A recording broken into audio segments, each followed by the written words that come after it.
Nam stood in the doorway of his small house and gazed up at the moon as it hung round and full above the trees. It did not look so very different from how it had looked the night before. And yet he thought, as he turned back into the house again, tonight everything has changed. He remembered the previous evening and his wife's laughing eyes as she teased him about his plans for their son. A peasant son who will become a rich man, a man with many rice fields, a man with many buffaloes, a man whom people will respect. But he knew that she wanted it too, wanted only the best for their firstborn child. And now, she lay there before him in the lamplight, her belly swollen with their child, her face twisted in pain, her skin as cold as jade. He would never again hear her laughter, and he would never see his son, if indeed it had been a son.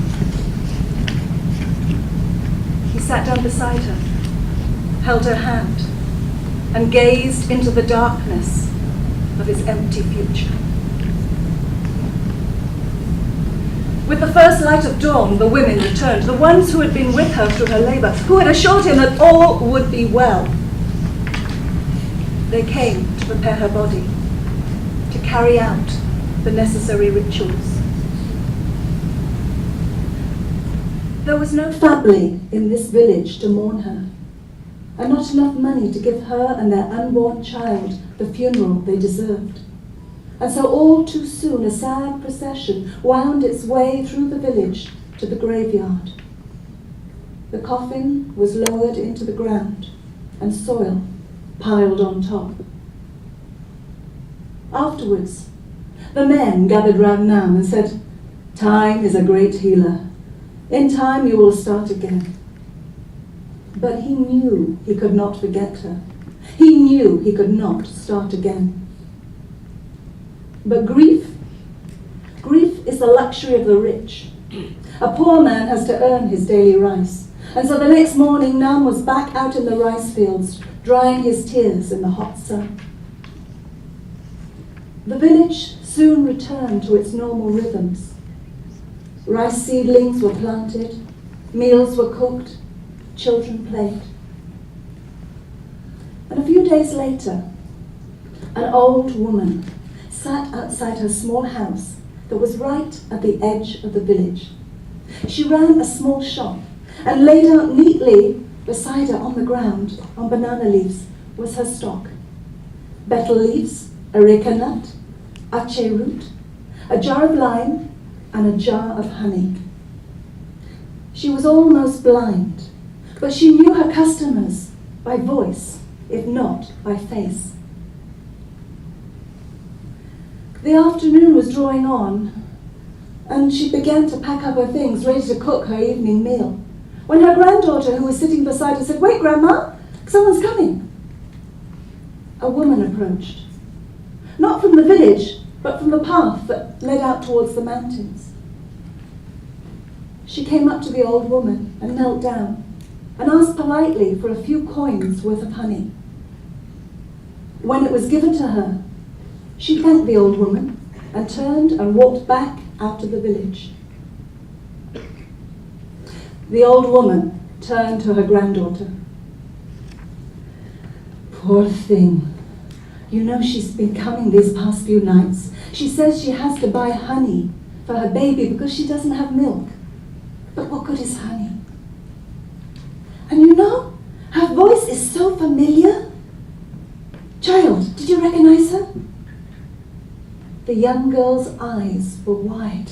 "Grandma, she looked just like Nam's wife, the one that's just died." "Ah, well, that explains it. Run to Nam's house, child. Tell him what we have seen." And so, Nam came to know that his wife's spirit was still near. The next afternoon, while the sun was still high in the sky, he was at the old woman's house. And as the shadows lengthened, he hid himself behind a clump of bamboo and watched and waited. As the evening drew in, he saw his wife approach. He watched as she brought more honey from the old woman. He watched as she politely thanked her and turned to go away. And then he stepped up and he tried to hold her, but she slipped through his grasp, and so he chased after her. He ran and he ran, but in the shadows he tripped over a tree root, and she was gone. He stumbled his way to the graveyard and flung himself hard onto the dry earth of her grave. For a time, his body was racked with sobs. But then his breathing slowed, and he lay there in quiet despair. He could hear the rush of the river in the valley below, the hum of the insects in the trees. But there was another sound, much closer, coming from underneath. His fingers scrabbled at the soil, but that was too slow. And so he ran back into the village, shouting like a madman. And soon he was back with half the village at his side. 2 at a time, the men dug, while others held the lamps aloft. They dug and they dug and they dug, until there below was the coffin. And then they set to work with chisels. There was a splintering of the wood, and off came the lid. And there below was a young woman, still, cold, but untainted by death.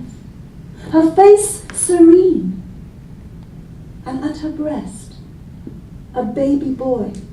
His fingers tangled in her hair, his legs feebly kicking, and his mouth smeared with the sweetness of honey.